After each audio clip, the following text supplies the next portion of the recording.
ఈశ్వర స్వరూపులైన అందరికీ నమస్కారం. నేడు కలియుగంలో మానవులకు సమస్యలకు సంకల్పాలకు విఘ్నాలు రావడం చాలా సహజం. మరి అటువంటి విఘ్నాలు పోవాలంటే, విజయాలు శీఘ్రంగా రావాలంటే, విఘ్నాలు రాకుండా కాపాడే దేవుడు చతుర్భుజుడు, మహాదయాశాలి, మహాకారుణ్యమూర్తి. 3 గుంజీలు 3 మొట్టికాయలు గరికలతో పూజ చేస్తేనే ప్రసన్నమయ్యే దేవుడు, ఎర్ర మందాల పువ్వుకు ఇష్టుడు, శివపార్వతులకు పెద్ద కుమారుడు, కార్తికేయుడుగా, స్కందుడుగా, మురుగునుగా పూజింపబడే స్వామి యొక్క అన్నగారు విఘ్నేశ్వరుడు.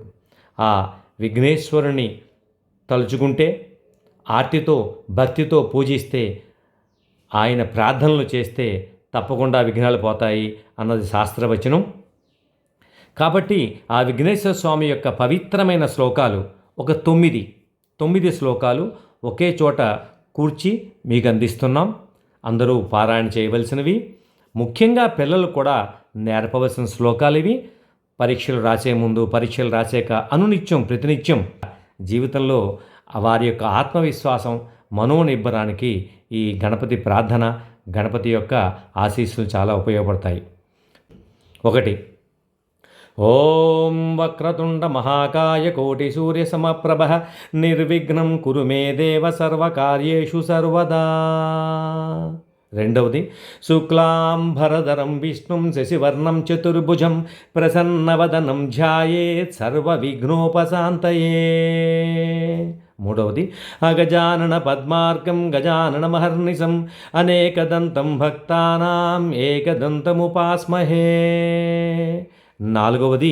అతి ముఖ్యమైనది షోడశనామ స్తోత్రం.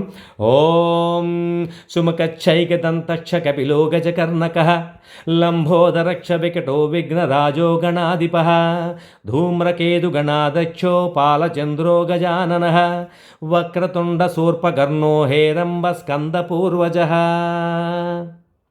5. గణపతి మూలమంత్రం. ఓం గం గణపతయే నమః. ఓం గం గణపతయే నమః. 6. విఘ్న గణపతి. ఓం గం గణపతయే సర్వవిఘ్నహరాయ సర్వాయ సర్వగురవే లంబోదరాయ హ్రీం గం నమః. 7. వేదమంత్రం.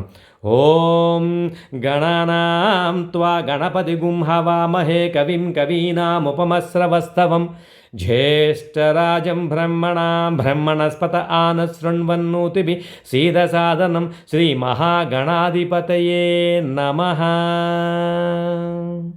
8. సంకటనాశన గణేశ స్తోత్రం. ఓం ప్రణమ్య శిరసా దేవం గౌరీపుత్రం వినాయకం భక్తావాసం స్మరే నిత్యమాయు కామార్థసిద్ధయే. చివరగా 9. గణేష ప్రార్థన.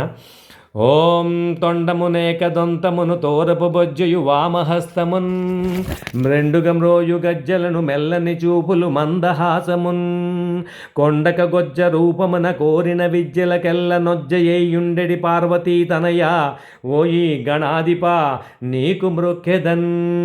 నచ్చినట్టయితే share and subscribe. RMS talks me Ramanamurthy సరస్వతుల.